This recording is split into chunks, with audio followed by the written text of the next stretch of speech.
And we are the Coalition Loud and Proud. We're here at your Pawtucket City School Committee meeting.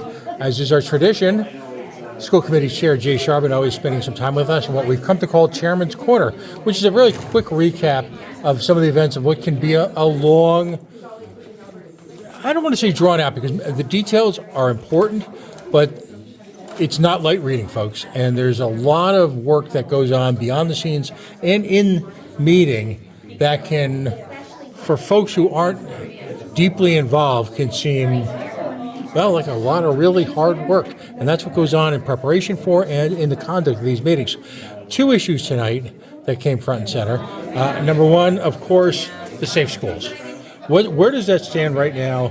And what can you tell folks about that? So again, I mean, the Safe and Orderly Schools Committee is not a new committee to the district. It was formed last year in response to some teacher and administrator concerns within the district. The school committee agreed to form that committee, and that committee met once or twice and then dissolved. Now, fast forward to this year, we hear some incidents growing at both high schools, and then there's a plea for us to reinstitute that committee. We never dissolved it; it dissolved on its own. So that Safe and Orderly Schools Committee has since reformed. They've met 3 times since reassembling, and they're really looking at all options for the district. So, what sounded like tonight, there was some frustration over the pace of events, but what sounded like tonight was an orderly beginning of a run-up to actually addressing longer-term issues that have existed in the school district, have existed, quite frankly, in most school districts for a number of years. Yeah, I think you heard that in regards to the Safe and Orderly Schools discussion. I think you heard that in regards to the finance discussion. I think what you hear are members of the committee, the members of the teachers union, the administration, who are passionate about getting these issues addressed, getting them resolved, and then getting a path forward. It's tough to really focus in on moving the academics and enhancing the learning opportunities for all our students when we're mired down in some kind of financial morass or we're dealing with more serious issues of some turmoil within the schools. Now, you mentioned tonight that there actually is an opening for the chief financial officer of the school district. Is that official? There is a opening now? There is a posting that went up last Friday. I don't want to get in too deep into personnel matters, but the posting was put up last Friday. I believe there's already been some significant interest, and the superintendent's going to schedule those interviews. Well, this is a school district on the move. You're engaged in significant opportunities for a CFO because of the type of construction that's going on, the type of financing that's involved with that. This is quite an opportunity for the right person to take over what many would say is one of Rhode Island's emerging school districts. Yeah, I would think, and I think that's probably why you've already seen this heightened level of increase. With the unified high school on the horizon, and as you mentioned, a lot of construction that's gone on with the district. We feel that the district's in a good place. Certainly, the current state of the finances have given us reason to pause.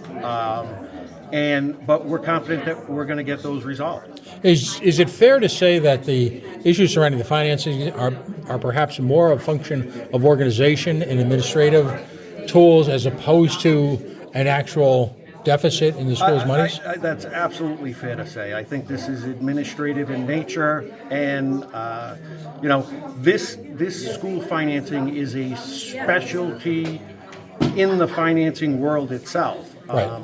And so I think what we're seeing is some administrative challenges, and quite honestly, that's why it's not as easy as another administrator stepping in and righting the ship, if you will. It takes a level of expertise with these municipal finances. Right, because you're ultimately talking about federal funds, state funds, a state revenue sharing formula that you're asked to prognosticate / budget on.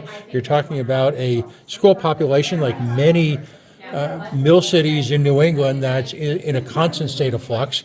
And of course, you're talking about a heightened expense level, all mixed in with quite frankly, it's a political environment. Right, it's a political environment, and I want to be in fairness to the administration. I mean, Superintendent Royal came in as our longtime CFO was on her way out. She took an opportunity at a district closer to her home, and so a whole new team comes in.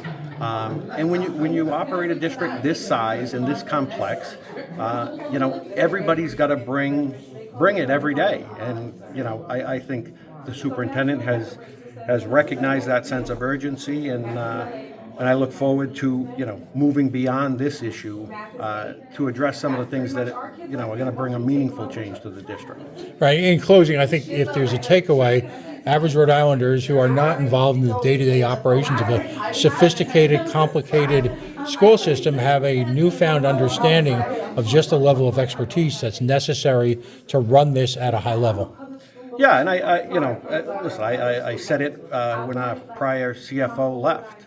That it was a devastating loss to this school district and this community, because when you're involved in tens of millions of dollar budget, hundreds of millions of dollars of budget financing, being able to rely on that level of expertise is invaluable, and I think we're seeing that right now. Well, and in closing, what we're really seeing is the fact that school districts now in America, particularly moderate to larger cities like this, have the complexity and the challenges of quite frankly, an 8 to 9 figure a year annual business.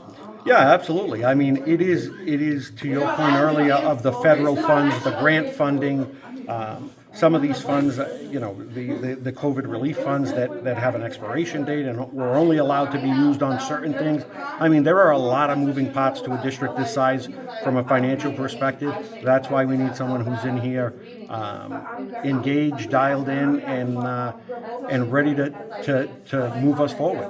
Well, Chairman Charbonneau, again, thank you for your time. After a full and rewarding day, as we'd like to say, we'll see you at the next, there's a working group meeting coming up. There's a work session in a couple of weeks. We'll see you then. Thanks, Pat.